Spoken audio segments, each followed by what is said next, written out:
तुम्ही एखाद्या बिल्डिंगमध्ये किंवा सोसायटीमध्ये राहत असाल तर तुमच्यासाठी ही अतिशय महत्त्वाची बातमी आहे।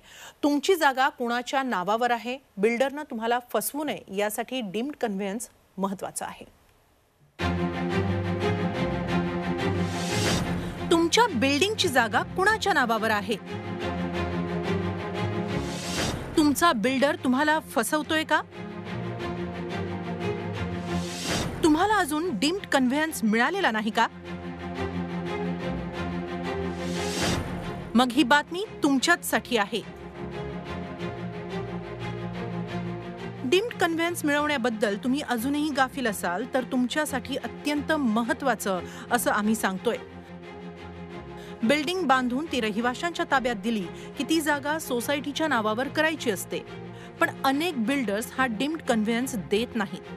त्यामुळे पुढे अनेक अडचणी येतात। जास्तीत जास्त हाऊसिंग सोसायट्यांची जागा त्यांच्या नावावर व्हावी म्हणून राज्य सरकारने 1 जानेवारीपासून विशेष मोहीम सुरू केली आहे। मुंबई, ठाणे, नवी मुंबईसह राज्यभरात जवळपास 2.25 लाख सहकारी हाऊसिंग सोसायट्या आहेत, पण बऱ्याचशा बिल्डर्सनी जागा सोसायट्यांच्या ताब्यात दिलेली नाही।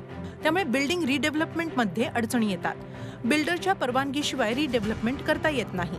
बऱ्याच वेळेला रहिवाशांकडून पैसेही उकळले जातात। हे सगळं टाळण्यासाठी डीम्ड कन्व्हेयन्स गरजेचं आहे। सोसायटीतल्या 51% सभासदांनी सहकार विभागाच्या जिल्हा उपनिबंधकाकडे अर्ज करायचा। त्यानंतर जमिनीची मालकी सोसायट्यांना दिली जाते।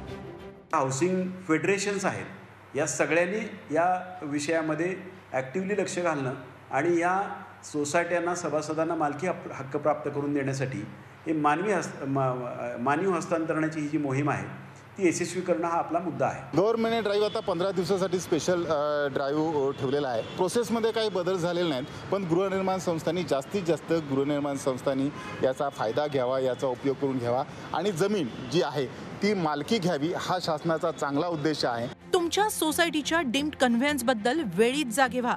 तुमच्या सोसायटीचा डीम्ड कन्व्हेयन्स आहे की नाही याची खात्री करा।